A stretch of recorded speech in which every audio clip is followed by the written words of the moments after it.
Thank you, Speaker Sir, for allowing me to speak on the President's address.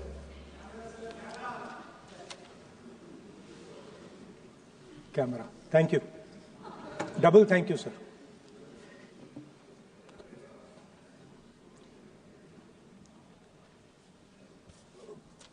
I heard the President's address. I sat there with Kharge ji and I listened to it. And I must say, I struggled through the President's address to maintain my attention on what was being said. Because I had heard pretty much the same President's address the last time and the time before that and the time before that. And it was the same laundry list of things that the government has done. We have done this, we have done this, we have done this, 50 or 100 things that the government has done. And so while I was sitting there, I was thinking, okay, I am being critical about what is being said. And I am saying that this is not the type of President's address that should be delivered. Well, the question came to my mind, what type of address would an India Gathbandhan government deliver? How would that address be different than the address we heard? Because it's no point me saying that it is a laundry list and then not providing an alternative idea. And so today I would like to lay out some dimensions of what an alternative address would look like, what the India Gathbandhan would probably focus on, and where we would lay emphasis. The future of this country is going to be decided by the young men and women of this country, the youth of this country. So I think anything we say has to be addressed to them, has to be spoken to them. The first thing in front of us, and this is something I'm sure the Prime Minister would accept, and pretty much everybody in this room will accept, is that even though we have grown fast, we are growing slightly slower now, but we are still growing.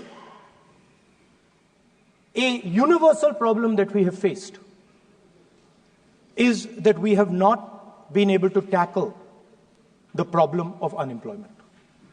No, neither the UPA government nor today's NDA government has given a clear-cut answer to the youth of India about employment. I don't think anybody in this room will disagree with me. I'll give a little statistic for the Prime Minister. The Prime Minister, something I would agree with directionally. The Prime Minister proposed the Make in India program. I think a good idea. We saw the statues, we saw the functions, we saw the so-called investment, and the result is right in front of me. Manufacturing fell from 15.3% of GDP in 2014 to 12.6% of GDP today. That is the lowest share of manufacturing in 60 years. I'm not even blaming the Prime Minister, because I think it would not be fair to say he didn't try. I could say that the Prime Minister tried, and I think conceptually Make in India was a good idea, but it's pretty clear that he failed, because manufacturing went from 15.3% of GDP to 12.6%. So the first question that any alternative vision would answer to the youngsters of our country is, okay, what and how are we going to solve this problem of employment? Any country basically organizes two things. You can organize consumption, and then you can organize production. Modern way of saying organizing consumption is services. Modern way of saying organizing production is manufacturing. But there is more to production than simply manufacturing. For example, agriculture also is about production. Now, pretty much every government since 1990 has done a decent job on consumption, on organizing consumption. Which are the companies that organize consumption? Uber organizes consumption. Reliance organizes consumption. Adani organizes consumption. But we have, as a country, failed in organizing production. We have excellent companies that try to organize production. They are the Mahindras of this world. They are the Bajajes of this world. Part of Tata's organizes production, but the record of the country on organizing production is dismal. And essentially what we have done is we have handed over the organization of production to the Chinese. So this mobile phone, even though we are saying we make this mobile phone in India, that is not a fact. This phone is not made in India. This phone is assembled in India. All the components of this phone are made in China. The network that has produced this phone is made in China, is owned by China. So every time we use a phone, every time we wear a Chinese shirt, a Bangladeshi shirt, every time we wear a pair of Chinese sneakers, we are paying a tax to China. Because some Chinese youngster is earning a salary to make or to produce that product. So the first message I would give in a presidential address would be that India has to focus completely on production. Because if we do not focus on production and we continue to focus only on consumption, we will find that we will run huge deficits, we will increase inequality, and eventually we will run into a serious problem. Social problem because of unemployment, which we are already facing. If you look at the numbers of the amount of people who are in jail, if you look at the numbers that are spent on internal security, if you look at the numbers spent on our police forces, they're all spiraling. They're all rising. And everybody understands that social tension is on the rise in India. So now the next question comes, okay, so where is this employment going to come from? What is India going to produce? And for that, I'd like to tell all the youngsters of this country that there is a revolution taking place, an exciting revolution. The world is transforming completely.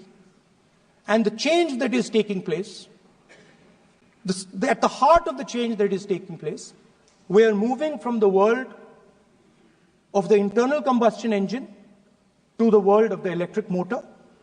We are moving from petrol to batteries. We are moving wind, solar, potentially nuclear energy. So our entire way of moving is changing. And this is going to change every single thing. It is going to change warfare. It is going to change medical treatment. It is going to change education. It is going to change how we eat. It is going to change every single thing. Now, the last time there was a revolution called the computer revolution, the government of India had a clear focus. We looked at that revolution. It was a Congress government. We looked at the revolution and we decided clearly that we are going to focus on the development of software. And we rode the wave of that revolution. And today you can see the result. I remember people laughing. I remember people laughing when the computer was being talked about. You mentioned Mr. Vajpayee. I respect Mr. Vajpayee, but Mr. Vajpayee gave a speech saying that computers are of no consequence to India. So, what is important when there is a revolution? What is important is that you understand what are the drivers of that revolution and where exactly do you need to focus, where exactly do you need to sit in that revolution. I said that this revolution is going to change everything. And I want the youngsters in this country to think about it. There is a war going on in Ukraine. The war in Ukraine is actually a war between the internal combustion engine and the motor, the electric motor. The electric motor is inside the drone, the engine is inside the tank. And if you look at what is going on in Ukraine, the tanks are dying by the thousands.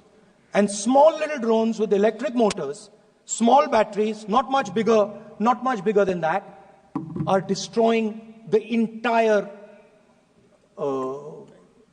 tank artillery infrastructure of both Ukraine and Russia. So the drone is the electric motor.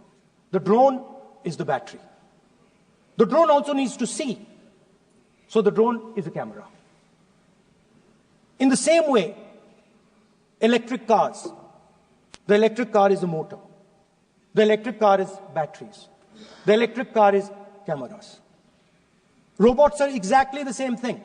Robots are electric motors, multiple electric motors with cameras, with batteries. And this is what the revolution is going to look like. So there are basically 4 technologies that are driving this entire change in mobility. Electric motors, batteries, optics, and then on top of that, you can apply AI. Now people, I want to tell the youngsters of this country, people talk about AI. But it's important to understand that AI on its own is absolutely meaningless. Because AI operates on top of data. Without data, AI means nothing.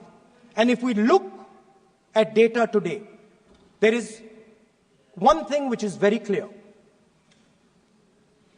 Every single piece of data that comes out of the production system in the world, the data that was used to make this phone, the data that is used to make electric cars, the data that is used to make basically all electronics on the planet today is owned by China. And the consumption data is owned by the United States. In China, the consumption data is owned by China, but in India, companies like Google, companies like Facebook, companies like Instagram, X, they own our consumption data. So if India wants to talk about AI, it has to first answer the question, what data is going to power that AI? And the answer today is India does not have that data. Neither does India have production data, neither does India have consumption data. We have handed our consumption data to the big American companies, and the production data we don't have anyway. So what would that vision look like? The first thing, we would start getting youngsters excited about this revolution. We would start to introduce the idea of a completely new way of moving, a complete revolution in how things move. We would start teaching our children in schools about batteries, about electric motors, about how these things combine, about how drones, robots, electric cars are structured, how they will work together. And most important, we have to start building a production network so that we can get access to production data. Now, what would we focus on? We would not give you a laundry list. China has at least a 10-year lead on India in this space. China has been working on batteries, robots, motors, optics for the last 10 years, and we are behind. So what would our president's address say to the youngsters? We will choose critical areas in each one of these technologies, and we will start to build capabilities in those areas. The second thing we would do, we would ensure that our banking system is not captured by 2 or 3 companies that basically do not allow you to build a production system. But our banking system is open, is dynamic, and is accessible to small and medium businesses and to millions and millions of entrepreneurs who want to take part in this revolution. Our foreign policy would take into account this revolution. When we talk to the United States, we would not send our foreign minister to invite our prime minister to his coronation. We would not send him 3 or 4 times, please invite our prime minister. Because if we had a production system and if we were working on these technologies, the American president would come here and invite the prime minister. So it is important to understand where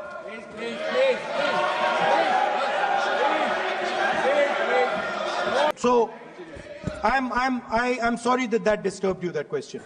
I apologize for disturbing your peace of mind. It's okay. I've apologized. I've apologized for disturbing your peace of mind. I'm sorry.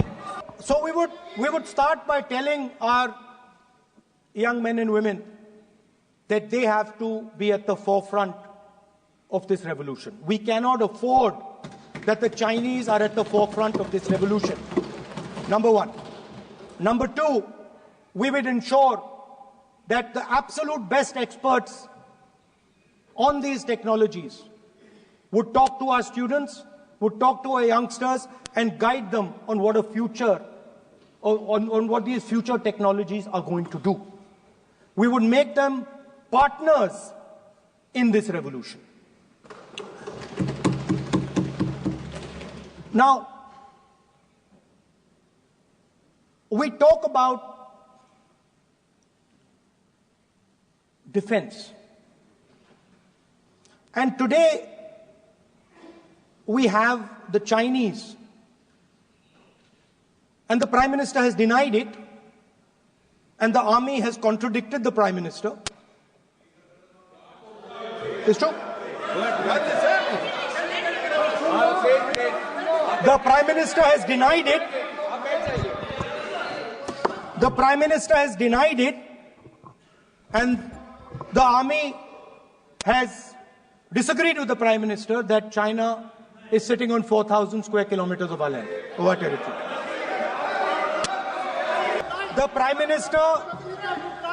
Prime Minister has denied that Chinese forces are inside our territory, but for some reason, our army keeps talking to the Chinese about their entry into our territory, and our Chief of Army Staff has said that the Chinese are inside our territory. This is a fact.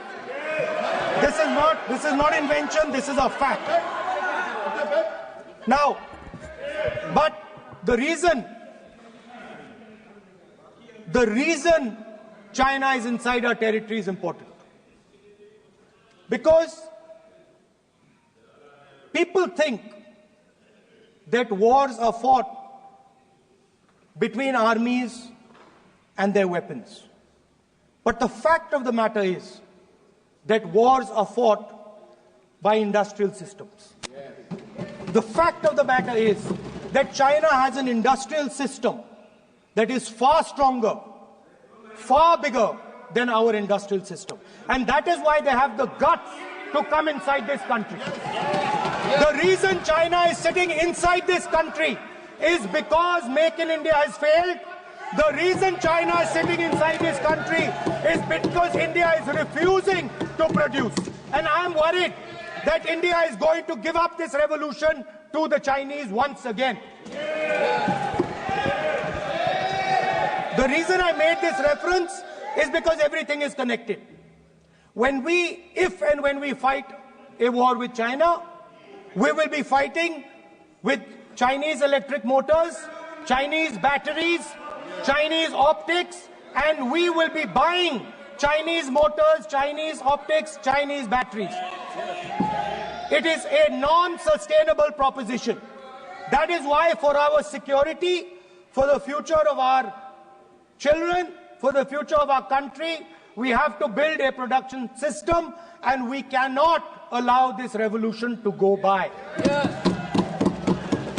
Now, the next step, we have a strategic partner called the United States. The partnership should focus on how India and the United States can work together to take advantage of this revolution. That is what the conversation should be on. Please understand that India is as important as the United States for the simple reason that they cannot build an industrial system without us. They cannot build a production system without us. No matter what they say, the Americans simply cannot do what India can do because their cost structure is much, much, much more expensive than ours. We can build things that the Americans would never imagine. India can do that. So that would be the first part of a president's address. We would talk to the youngsters in India and say to them, we want you to be partners in this revolution. We want to change the Indian banking system so you can have access to it. And we believe in you, we trust in you, and we believe you can take on the Chinese. That's the first part. The second part would be about participation. We have done a caste census in Telangana. And what we have found is shocking. Almost 90% of Telangana is either Dalit, Adivasi, backward, or minority. Almost 90%. And I am convinced that that is the story across the country. I am absolutely convinced that the OBC population of this country is not one less than 50%, possibly 55%. 16% are Dalits, 9% are Adivasis, 15% are minorities. Last budget, there was a photograph. You remember the photograph? Of course. वो मक्खन बांटने वाली, हलवा बांटने वाली photo. मैं हैरान हो गया कि इस बार फोटो ही हटा दी. हलवा खिलाया मगर दिखाया नहीं किसको खिला रहे. So at the center of any new development paradigm for this country, which runs parallel with the production paradigm I spoke of, which works together with the production paradigm I spoke of, is the participation of lower castes, OBCs, Dalits, Adivasis in the wealth of this country. If we look at the largest corporates in this country, they're all owned. None of them are owned by OBCs. None of them are owned by Dalits. None of them are owned by tribals. If we look at the biggest media companies that support the Prime Minister, every day we see the Prime Minister's pleasant face, smiling face on these media. None of them are owned by OBCs. None of them are owned by Dalits. None of them are owned by Adivasis. This is the fact. So central to any new development paradigm is the architecture of a new paradigm. And that architecture of the new paradigm can only be built once the caste census is placed on this table. Because once the caste census is placed on the table, we will know exactly how much of this country's wealth, how much of this country's power, how many of this country's institutions are owned by 90% of this country. There are OBC MPs in the BJP. There are OBC MPs in the BJP. There are Dalit MPs in the BJP. There are Adivasi MPs in the BJP. Remember, you are OBCs, you have 50% of the population, and you have absolutely no power. I know that you're sitting there and you cannot even open your mouth. That is the truth of the country. Speaker sir, so the idea is, on one side, allow India and the Indian youngsters to participate in the coming mobility revolution. Allow them to participate in building robots, in building drones, in building electronic items, in building EVs. And on the other side, running parallel ideas. One idea participate in the mobility revolution. Whether you're thinking of economy, weapons, production, healthcare, India should participate in this revolution. India should become the master of the electric motor, master of the battery, master of optics, and master of AI applied on top of that production system. Now imagine the power of AI when we apply it to the caste census. You imagine what we will do with AI and what we will do with the social revolution in this country when we start to apply AI on the data that we get from the caste census. So we are going to run a parallel track. On one side, participation, revolutionizing the participation of Dalits, OBCs, Adivasis in the ruling of this country, in the institutions of this country, in distribution of wealth of this country.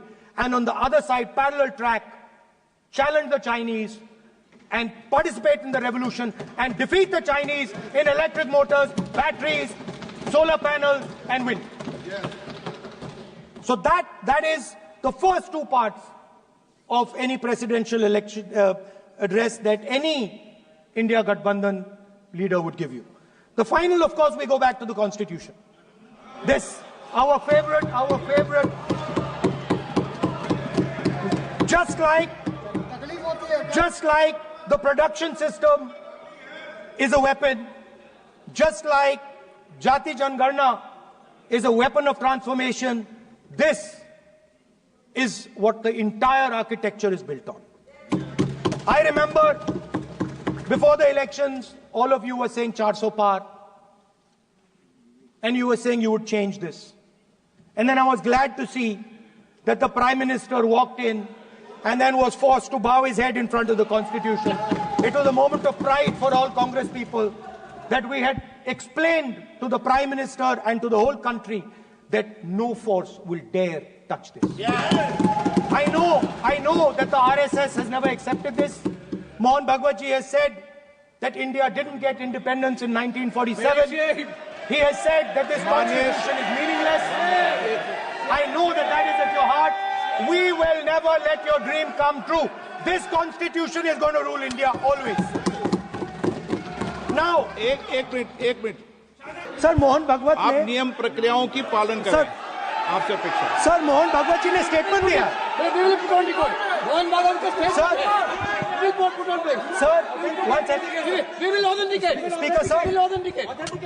Speaker sir, Mohan Bhagwat ji made a statement saying that India did not receive independence in 1947. It received independence when the Ram Mandir was inaugurated. We will place that on the table. Now, sir, I would like to mention one small thing, but very important thing. Speaker, sir, this constitution is supported by this constitution is supported by the vote of our people. Without the secure vote of the Indian people, this constitution means nothing. Now I want to bring to the notice of this House some data, some information about the Maharashtra election. Very simple stuff. Speaker, sir, between the Lok Sabha election, which the India Alliance won, and the Vidhan Sabha election, the voting population of Himachal Pradesh was added to the voting roll of Maharashtra. Meaning the entire population of Himachal Pradesh was added to the voter rolls of Maharashtra. Please understand what I am saying. In Lok Sabha, the difference between Lok Sabha and Vidhan Sabha was the population of Himachal. The entire population. What? Almost 70 lakh new voters suddenly arrived between Lok Sabha and Vidhan Sabha. Now, the most interesting part, and the Prime Minister is not looking at me. The most interesting पूरी बात part. सुन रहा है। मजबूरी है। आप The तर्क most पे बात कर रहे हैं, interesting part तर्क पे सब सुनेंगे। देख नहीं रहे तर्क पे बात करो। मुंह नीचे कर लिया suddenly. The most interesting part is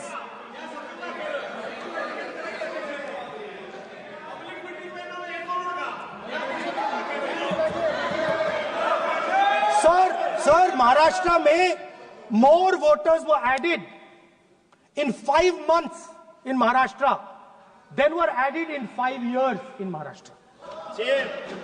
जितने 5 साल में ऐड हुए उससे ज्यादा 5 महीने में ऐड हुए, आखिरी 5 महीने में लोकसभा चुनाव के बाद। सर,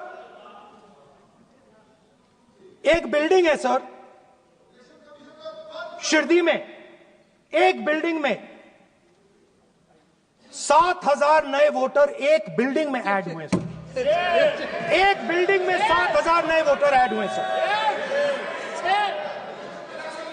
सर, मैं कोई आरोप नहीं लगा रहा हूं, मैं कोई आरोप नहीं लगा रहा हूं, मैं सिर्फ ये कह रहा हूं सर कि ये इसमें कुछ ना कुछ प्रॉब्लमैटिक है कि हिमाचल प्रदेश जितने बड़े वोटर्स लोकसभा के बाद जादू से आ जाते हैं। अब हम क्या कह रहे हैं, हमने इलेक्शन कमीशन से रिपीटेडली कहा है कि हम आरोप नहीं लगा रहे हैं, आप एक काम कीजिए, हमें लोकसभा की वोटर लिस्ट दे दीजिए, नेम एड्रेस और इलेक्ट्रॉनिकली दीजिए, और विधानसभा नहीं है, नहीं सर, नहीं नहीं नहीं नहीं नहीं नहीं स्पीकर सर वो सब वेबसाइट पे रहती है, सब जानते हैं, कभी भी कोई निकाल सकता है। स्पीकर सर, मैं समझा देता हूं सर। स्पीकर सर, वो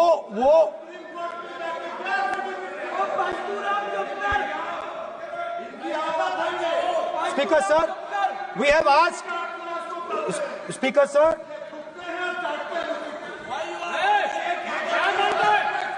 Speaker sir, we are asking this question. We are asking this.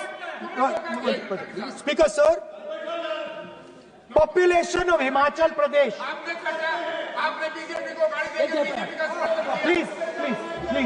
Population of Himachal Pradesh has voted. Extra has voted in Maharashtra. We are saying to the Election Commission, please give us the names and addresses and polling booths of all the workers in the Lok Sabha and all the workers in the Vidhan Sabha, so we can calculate who these new workers are, who these new voters are. Interestingly, the new voters are mostly in the constituencies that the BJP has swept. Please understand, the new voters have been added mostly in the constituencies where BJP has swept. I am still not making an allegation. I am saying on the floor of the House that the Election Commission has to give the data of the Maharashtra elections to the Congress Party, to the Shiv Sena and to the NCP, so that we can see exactly where these voters have been added, who has been subtracted, who has been added, where they have been added. This is not a irresponsible request. This is a very simple request for them to fulfill. The reason I am saying this, sir, is because the rules have been changed. This is not just said in isolation. Speaker, sir, the election commissioner used to be chosen by the Prime Minister, Leader of Opposition, and the Chief Justice. Sir, the Chief Justice was removed from that committee. Why? Why? This is the question, sir. This is the question to the Prime Minister. Why was the Chief Justice removed from the committee? Now, in a few days, I am going to go to the meeting. I am going to go to the meeting. There's going to be Mr. Amit Shah and Mr. Modi ji. And there's going to be me. 2 to 1. Why am I even going to the meeting? What is the purpose of me going to the meeting? I'm only going to the meeting to certify what Modi ji and Amit Shah ji are going to say. Right? Whereas if the Chief Justice was there, there could be a discussion. Chief Justice and Leader of Opposition could say, no, we don't agree. So, there seems to be a calculated strategy. Now, just prior to the Lok Sabha, the election commissioner was changed and 2 new election commissioners were placed. Yes. We know that the election dates were changed. Yes. We know that the elections were postponed. These are facts. These are not things I am inventing. So, in order to safeguard this constitution, the entire opposition requests the data for the Maharashtra election. We request the data and the electoral voter list for Lok Sabha and the corresponding list for Vidhan Sabha. And I am very confident that the Election Commission will not give us this information. Speaker sir, that is broadly. So the third element of our President's address would be a determined defense of India's institutions, of our democratic system, and a re-look at our entire democratic framework, and the looking again at all the institutions that have been taken away from the people of India. So those would be the type of things that we would say in a presidential address. I'd like to finally say one thing. In the last, थोड़ा बढ़ा देता हूँ. अब मैं थोड़ा और खींचूंगा. अब और खींचूंगा थोड़ा. अब और खींचूंगा. So in the last, there is a background, a philosophical background to what I am saying. Essentially, what I am saying to the youngsters of India and to this House is that instead of focusing on multiple things, instead of telling us a laundry list, give us a strategy, give us a vision, make it clear, right? Now, there is a philosophical basis to this. There is even a deep philosophical basis to this. I showed you the picture of Shivji, which you didn't allow me to show. I showed that picture for a reason. What does that picture tell us? If you look at that picture carefully, it tells us focus carefully. Do not get distracted. Do not look here and there. Do the job at hand. So there is a philosophical basis to the speech I have given. I have not told the House and the country that we will do this, and this. This is the philosophy of Shivji. Say what you have to say, but be clear that you're going to do that one thing and don't do 50, 60, 70 different things. So there is a link between our philosophical tradition, our religious tradition, and what I'm saying. And that is what India needs to do. India needs to connect the past, the values of the past. You talk about Sardar Patel ji, but you destroy Sardar Patel ji's values every day. You talk about Ambedkar ji, you destroy his values every day. You talk about Nehru ji. No, you don't talk about Nehru ji. Right? You bow in front of Buddha. You destroy what he says. So the point is, you have to be truthful to what you are. Right? And it is important that when you are giving a way forward to the nation, there is clarity. There is clarity of purpose. There is no hatred. There is no violence. There is no anger. Because these things are destroying our country. So my speech has not been angry, has not been nasty. My speech has been very polite, very kind. And I thank the Prime Minister for coming and listening to it.